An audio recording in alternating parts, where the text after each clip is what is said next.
এখন আমরা এবার জামদানি দেখছি। হাওড়া স্টোরে যতবারই আমরা এসেছি ততবারই তোমাদের শাড়ি কালেকশন দেখিয়েছি, আর এবারেও সেটা বাদ যাবে না। তো প্রথমেই আমরা জামদানি দিয়ে শুরু করছি। তো আগের পার্টটা যারা দেখোনি দেখে নিও, ওখানেও ভালো শাড়ি কালেকশন আছে।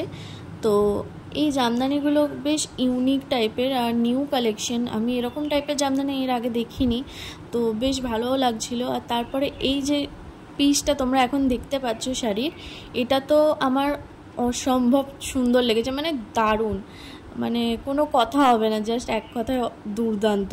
প্রত্যেকটা কালেকশানই আমার দুর্দান্ত লাগছে। তো পরপর এই যে টাইপের শাড়িগুলো বার করছে, এটাও ওরা বললো যে কোনো টাইপের একটা জামদানি। তো এগুলো একদম নিউ ওদের কালেকশন, আর প্রত্যেকটা সুন্দর, ভীষণই সুন্দর, ডুয়াল টোন কালার করে আছে। আর তারপরে যেগুলো আমরা জামদানি বলতে চিনি সেই টাইপের জামদানিও আমরা দেখা শুরু করি। কি কি কেনা হয়েছে সেটা তো আমি এখন তোমাদের বলবো না আর দেখাবও না। তো তোমাদের শুধু এখন কিছু শাড়ি কালেকশন দেখাচ্ছি যেগুলো আমরা দেখেছি। আর আমরা কেন একা একা দেখবো বলো, শুধু তোমরাও দেখো। আর এই শাড়িটা দেখতে পাচ্ছ, জাস্ট কিছু বলার নেই আমার। তোমরাই বলো এই শাড়িটা কেমন আর কোন শাড়িটা তোমাদের বেশি ভালো লাগছে। মানে প্রত্যেকটা সুন্দর, বাট কোনটা তোমাদের বেশি ভালো লাগছে? আমার তো সবই ভালো লাগছে। তো যাই হোক, তো দেখতেই পাচ্ছ এইগুলো হলো সেলফের হাজার বুটি, যেগুলো আমরা দেখছিলাম। এখানে 3-4টে কালার আছে এটার। আর তারপরে সেলফের উপর আমরা এই জামদানিটাও দেখছিলাম, বেশ সুন্দর, কালারটা খুব মিষ্টি। আর এইটাই আমি একটু দেখার চেষ্টা করছি যে কোনটা নেব, বুঝে উঠতে পারছিলাম না। তো শেষমেশ কোনটা নিয়েছি সেটা তোমরা গেস করো কমেন্টে, ওকে?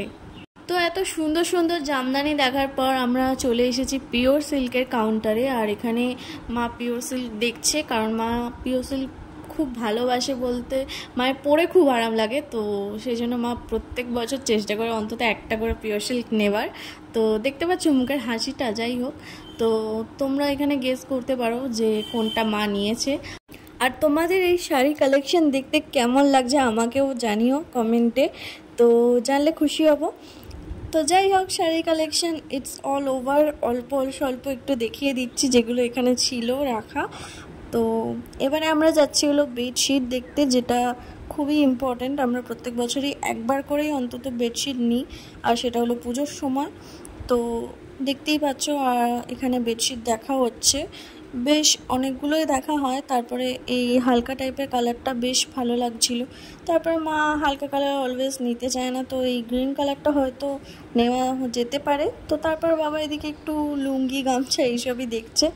তো দেখতেই পাচ্ছ বাবা নেওয়া হয়ে গেছে। আর এখানে খুব সুন্দর সুন্দর পর্দার কাপড়ও রয়েছে, দেখতেই পাচ্ছ। সুন্দর বললে কম হবে, দারুণ পর্দার কাপড়গুলো, খুব ভালো মেটেরিয়াল। আর এখানে মা পেয়ে গেছে কফি, তো মা খাচ্ছে হলো কফি। আর আমাদের এখানে বিলিং হচ্ছে, কারণ অলমোস্ট আমাদের উপরের শপিং সব শেষ, মানে শাড়ি বেডশিট অল কমপ্লিট। এবার আমরা নিচে যাব। তো নিচে গিয়ে আমাদের জন্য কিছু দেখব, আমার আর বোনের জন্য। তো চলো নিচে যাওয়া যাক এবার। আরে একটা কথা তো বলতেই ভুলে গেছি, আগের বছরের মতো এবছরও আমরা ট্রলিটাই পেয়েছি গিফট হিসাবে কেনাকাটা করে। তো চলো এবার নিচে যাওয়া যাক, নিচে কেনাকাটা করে দেখা যাক যে কি পাওয়া যায়। তো এখানে নিচে দেখতেই পাচ্ছ কুর্তি, তারপরে ওয়ান পিস, এখানে অনেক কিছুই আছে। তো মোটামুটি আমাদের এখানে বেশি কিছু নেওয়া হয়নি, অল্প স্বল্পই নেওয়া হয়েছে। তো এখানে আমরা একটা প্যান পেয়েছি, তো এটাই হলো। আর এটা বাবা তোমাদের দেখাচ্ছে একটা 20 টাকার কয়েন। আর আমাদের শপিং প্রায় কমপ্লিট, আমাদের কেনাকাটা কমপ্লিট হয়ে গেছে। এখন এবার লাঞ্চ করতে যাব। এখানে দেখো বৃষ্টি হয়ে থেমে গেছে, রাস্তাঘাট সব ভিজে। তুই খানা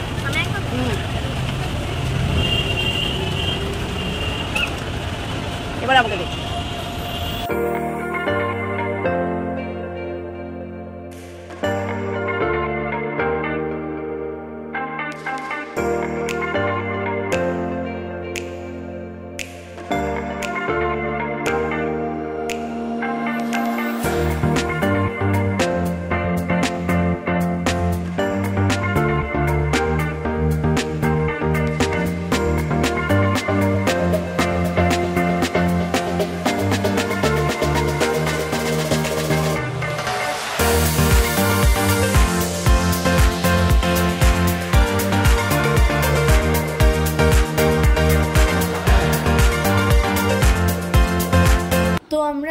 বানাতে চলে এসেছি লাঞ্চ করার জন্য সবাই মিলে।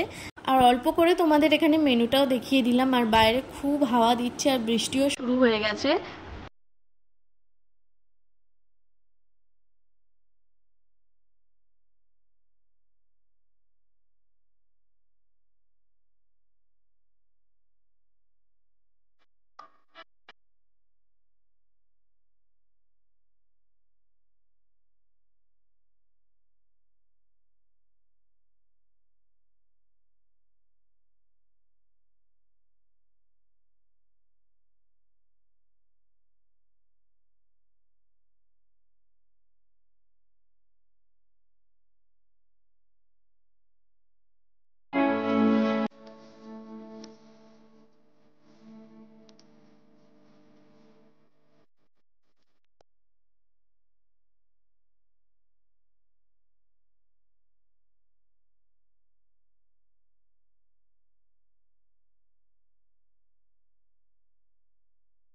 দুটো কোক নেওয়া হয়েছে, এটা একটা।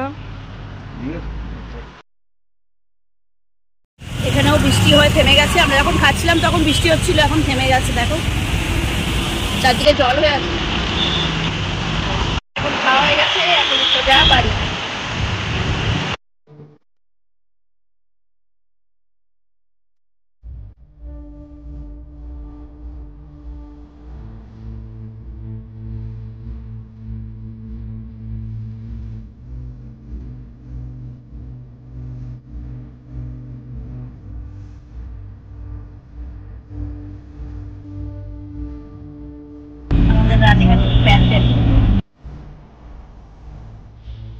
এই ঘরে ঢুকছি গাইস, নিচে থেকে সিঁড়ি দিয়ে দুটো ব্যাগ, ভারী ব্যাগ তুলতে তুলতে অবস্থা খারাপ হয়ে গেছে।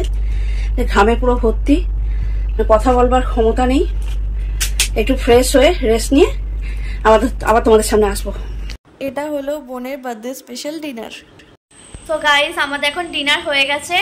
আর আজকের ব্লগটা তোমাদের কেমন লাগলো অবশ্যই কিন্তু কমেন্ট করে জানিও। এবারে বার্থডেটা আমি অন্যরকম ভাবে সেলিব্রেট করতে চেয়েছিলাম, কিন্তু আমি মানে ভাবতে পারিনি যে দিদি রাত্রিবেলা ওরকম 12টার সময় আমাকে সারপ্রাইজ দেবে।